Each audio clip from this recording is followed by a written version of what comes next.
Due to the coronavirus pandemic, many places around the world have restricted movement and gatherings, or people have taken it upon themselves to stay safe and social distance, reducing transportation significantly.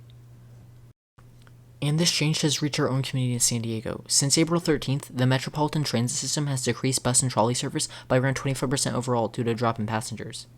And considering the pollution produced by transportation, it's not crazy to expect improvements in the environment.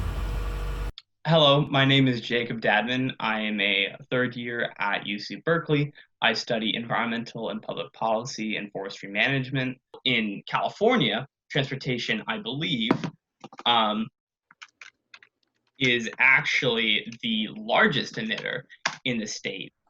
And some communities might already be feeling the effect of reduced emissions. Some California residents in particular have already noticed a cleaner ecosystem. Hi, my name is Jennifer Boughton. I'm a research analyst for the Center of Sustainable Energy, and I got my master's degree from the University of Chicago in environmental policy and politics. Many of our respondents have reported, a majority of our respondents, in fact, have reported that they've noticed an increase in air quality in the cities in which they lived during the lockdowns. And for the critics among you, these reports are not unsubstantiated. And we have seen, since the beginning of the pandemic, 4 cities that have been locked down, an improvement in multiple environmental indicators. Those include improvements in air quality, including a noticeable difference in nitrogen dioxide and particulate matter, and a decrease in other GHG emissions. And these can have a huge impact on the local community. So from a scientific perspective, as well as from like a health and community perspective, it could show really good benefits if we were to be able to cut down transportation or use cleaner transportation. Despite it helping, it's not the end of climate change or pollution by any stretch of the imagination.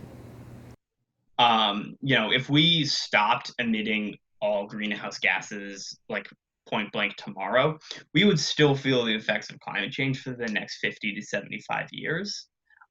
That's just something we're locked into at this point.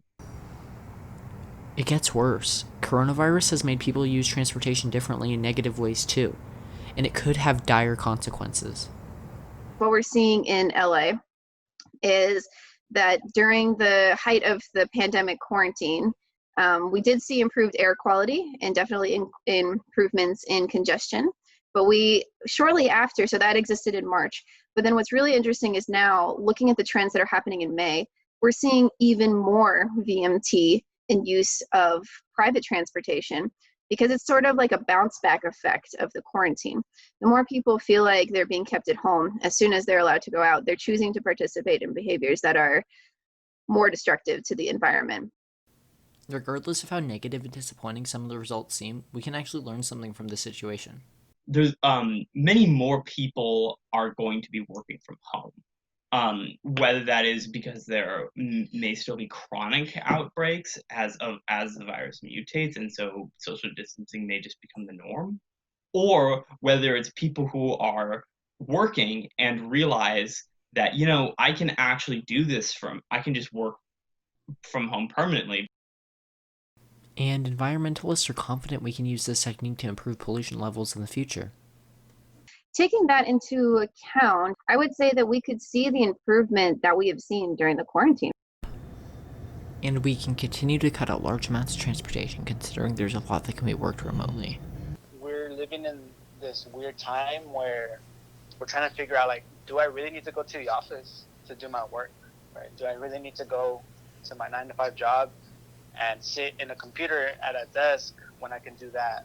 So I think a lot of industries right now are really taking into consideration the benefits, of working from home, having the employees work from home.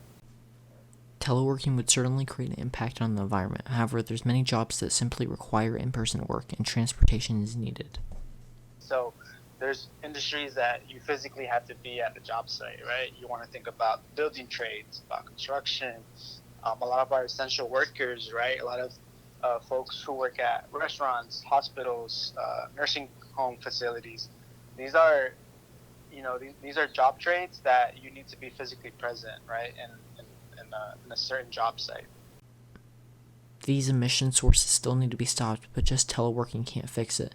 That's why a lot of environmentalists are emphasizing the need for greater changes. but we can certainly begin to do damage control,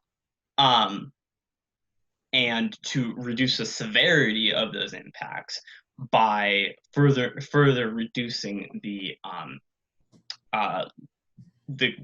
carbon load of our transportation networks. And this doesn't necessarily have to mean people traveling less, but rather people traveling more efficiently. However, the appeal of these greener forms of transportation need to be increased if they are to be considered a reasonable choice for the public. SANDEC stands for San Diego Association of Governments.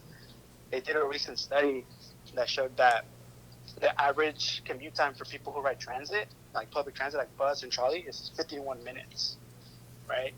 So if the average time to get to where you need to be is 51 minutes, and the average time to get where you want to be in a car is 10 minutes, it's an obvious pick of what people are going to choose. It's faster to get anywhere in a car. There's certainly a lot the coronavirus situation can tell us about environmental conversation considering the future of teleworking, but it's definitely not a miracle solution to the emissions crisis in our community, and it's generally incentivized non-green polluting private travel. In general, there's still a lot more we can do and need to do, including working remotely, to save the environment.